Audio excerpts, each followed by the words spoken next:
मकसद था आईएनएस विक्रांत को डुबो देने का। पाकिस्तान को मौका मिल चुका था, समय था कि भारत अपनी स्ट्रैटेजी दिखा दे। गाजी को यह विश्वास दिलाया गया कि आईएनएस विक्रांत विशाखापट्टनम में ही है। 3 दिसंबर 1971 की रात को आईएनएस राजपूत के नीचे पानी से कुछ हलचल महसूस हुई। सतह पर पनडुब्बी के टुकड़े, शव और ऑक्सीजन सिलेंडर तैरते मिले। पाकिस्तान के जहाज और सप्लाई रूट ब्लॉक कर दिए गए और इसी बीच 93,000 पाकिस्तानी सैनिकों ने आत्मसमर्पण किया। इतिहास के इस पन्ने में आज बात करेंगे 1971 के युद्ध की। पाकिस्तान की लड़ाई थी, वो लड़ाई भारत पर भी आ गई है, जो सिर्फ एक ज्योग्राफिकल लैंड के पुनर्गठन की लड़ाई ही नहीं थी, ये भारत की मिलिट्री स्ट्रैटेजी, साहस और सॉवरेनिटी की परीक्षा थी।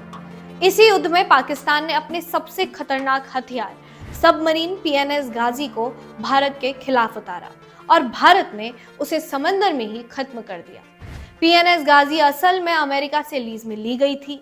ये पाकिस्तान की नेवी की सबसे लंबी दूरी तक जाने वाली और सबसे अलग किस्म की सबमरीन थी, जो माइन बिछाने और टॉर्पेडो से हमला कराने के लिए भी ली गई थी। 1971 के युद्ध के साथ ही पाकिस्तान ने पीएनएस गाजी को विशेष मिशन पर भेजा। मकसद था आईएनएस विक्रांत को डुबो देने का।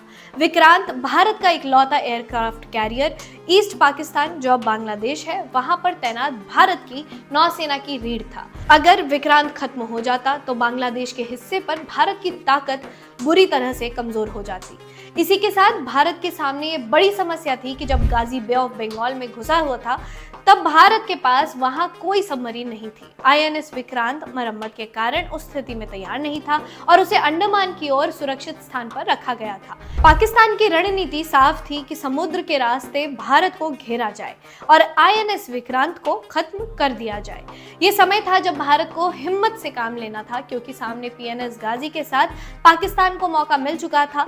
समय था कि भारत अपनी स्ट्रैटेजी दिखा दे। ईस्टर्न नेवी कमांड के chief vice admiral N Krishnan ने इस पर अपनी योजना बनाई। गाजी को यह विश्वास दिलाया गया कि आईएनएस विक्रांत विशाखापट्टनम में ही है और इस बीच विक्रांत को अंडमान की ओर खिसका दिया गया।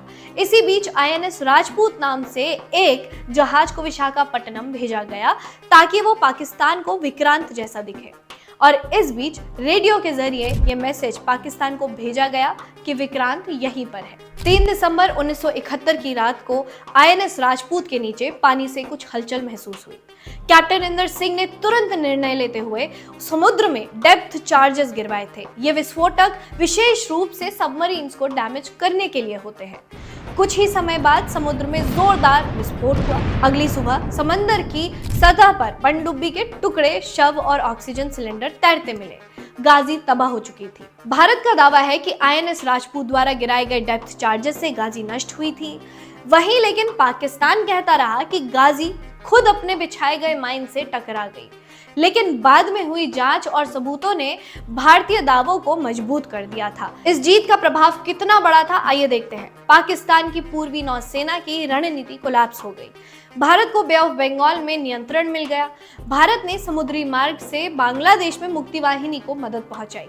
पाकिस्तान के जहाज और सप्लाई रूट ब्लॉक कर दिए गए और कुछ ही दिनों में हुआ जन्म बांग्लादेश का और इसी बीच 93,000 पाकिस्तानी सैनिकों ने आत्मसमर्पण किया। पीएनएस गाजी की कहानी इतिहास में भारत की वो जीत है जो ये बताता है कि भारत ने अपनी रणनीति से और समय पर कार्रवाई से दुश्मन का सबसे घातक हथियार खत्म कर दिया था। जय हिंद।